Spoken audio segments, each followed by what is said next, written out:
नमस्कार, मैं संजय भाटिया हूँ और आप देख रहे हैं लोकमत हरियाणा।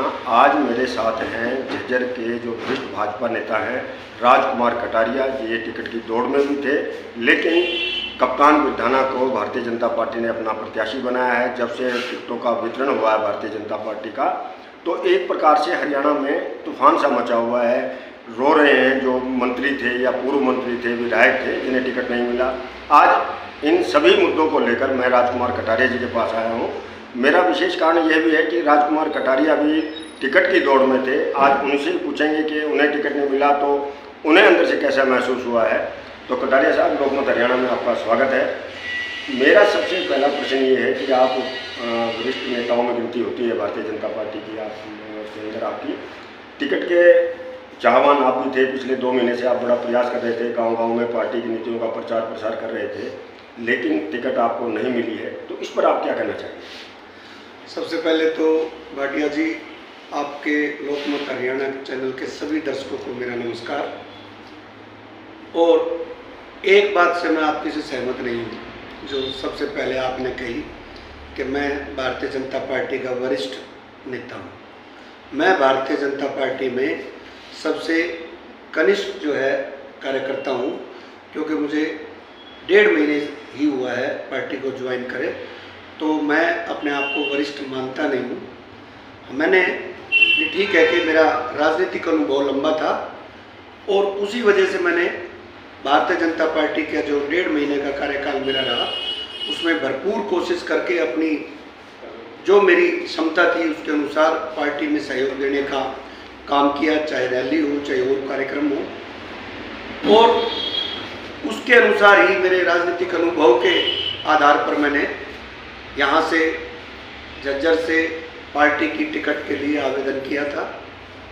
और राजनीतिक कार्यकर्ता का टिकट मांगने का अधिकार होता है, लेकिन जैसे ही पार्टी ने टिकट अनाउंस की है झज्जर से हमारे भाई कप्तान बिरधाना की, उसी वक्त मेरी पर्सनल जो है वो इच्छा, पर्सनल लड़ाई वो ख़त्म हो जाती है। उसके बाद मेरी पार्टी की लड़ाई शुरू हो जाती है कि मैं अपनी पार्टी को इस विधानसभा क्षेत्र से किस तरीके से ज़्यादा मतों दिलवा करके जिताने में अपना सहयोग करूं और इस हवन में जो है किस तरीके से आहुति दूं, ये मेरा मानना है। और मेरा कोई किसी भी तरीके से भ्रम नहीं है मेरे अंदर कि मैं पार्टी में आके कोई और ऐसा कदम उठाऊं कि जिससे पार्टी को नुकसान हो। मैं बिल्कुल पार्टी के अंदर अपनी पूरी क्षमता के साथ काम करूंगा और कप्तान बिरधाना जी को के लिए अपने से भी ज़्यादा मेहनत करने की कोशिश करूंगा कि वो पार्टी में अच्छा रिजल्ट लेगा इस विधानसभा से। कटारिया साहब, देखिए, ये तो आपका बड़प्पन है, लेकिन कई बार ऐसी चीज़ मन में रह जाती है। मान लो हम एक लाइन के अंदर लगे हुए हैं और देखिए अब जिस प्रकार से पूरे हरियाणा के अंदर विरोध के स्वर दिखाई दे रहे हैं, मैंने जैसे पहले भी बताया कि कई जगह पर तो जो पूर्व मंत्री थे या मंत्री रहे हैं वो रो भी रहे हैं, सार्वजनिक आंसू बहा रहे हैं। तो देखिए कहीं ना कहीं चीज़ तो रहती है कि भाई मेरे को अगर टिकट मिल जाती तो मैं बहुत बेहतर कर सकता था। क्या ऐसी भावना आपके मन में आई है? नहीं, देखो, मैं फिर वही बात कह रहा हूँ कि टिकट तो मिलेगी एक ही को। आवेदन 10, 15, 20 लोग कई जगह ज़्यादा मांगते हैं। कांग्रेस पार्टी में तो जो है 3000 आवेदन के करीब आए हैं, उनकी भी अभी रिजल्ट आ जाएगा। तो टिकट एक ही व्यक्ति को मिलेगी और पार्टी के नेतृत्व के ऊपर पूरा विश्वास रखना चाहिए कि वो सारे समीकरण देखने होते हैं कि उस पार्टी के कितने टोटल प्रत्याशियों में से कितनी महिला, कितने पुरुष, किस वर्ग के को कितना जो प्रतिनिधित्व देना है, वो सारा पार्टी कैलकुलेशन लगाती है।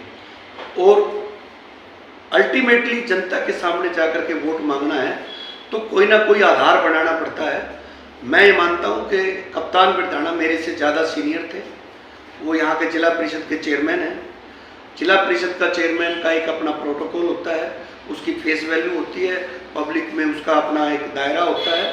तो पार्टी ने ये समझा है कि वो मेरे से ज़्यादा वरिष्ठ भी हैं, उनका राजनीतिक अनुभव इस लिहाज से इलेक्ट्रोल पॉलिटिक्स के हिसाब से वो जिस तरीके से जिला परिषद के चेयरमैन हैं, तो उनका एक अपना ओरा है, तो उसका फ़ायदा उनको ज़्यादा मिलने की संभावना पार्टी ने लगी है, तो मैं पार्टी के जो फैसला है उसके ऊपर बिल्कुल समर्पित भावना से उसको स्वीकार किया है और मैं इसी भावना के साथ मैं काम कर रहा हूँ।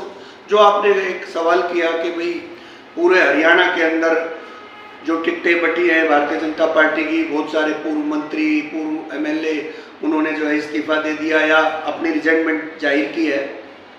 मैं मानता हूं कि या तो हमें ये नहीं पता कि भाई ये राजनीति में हो सकता मंत्री या एमएलए बनने के बाद उसकी ज़्यादा महत्ता का पता चलता हो, या वो ज़्यादा महत्वाकांक्षी हैं कि वो किसी दूसरे के लिए स्पेस छोड़ नहीं सकते।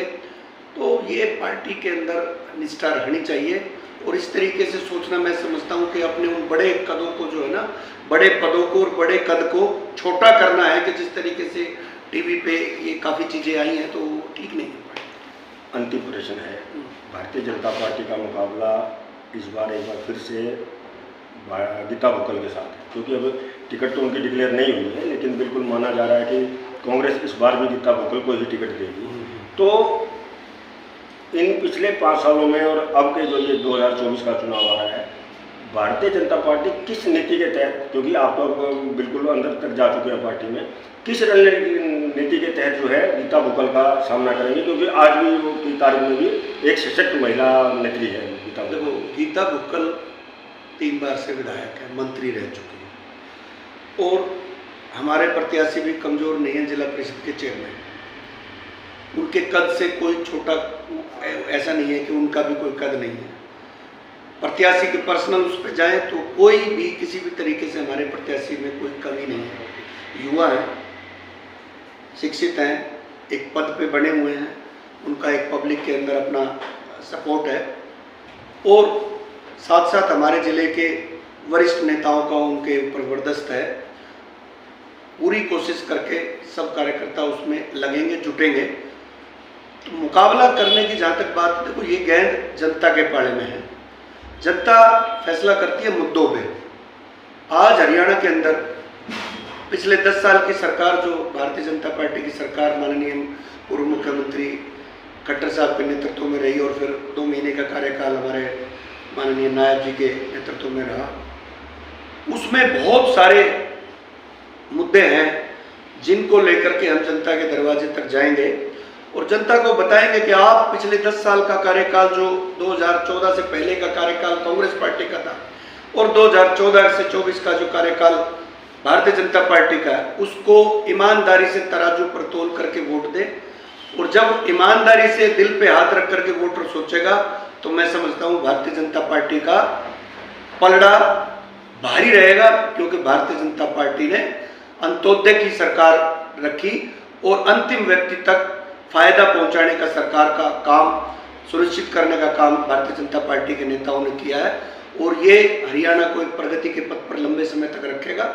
ये मेरा मानना है कि इन दोनों सरकारों का, जब हुड्डा सरकार जो रही कांग्रेस की और खट्टर साहब की और नायब साहब की जो सरकार रही, उन दोनों के फैसलों को लेकर के जब जनता के बीच जाएंगे तो हम बिल्कुल निश्चित हैं कि जनता का फैसला हमारे पक्ष में आएगा और यहाँ से नहीं, हम पूरे हरियाणा में बहुमत से सरकार बनाने में कामयाब होंगे। धन्यवाद कटारिया। धन्यवाद।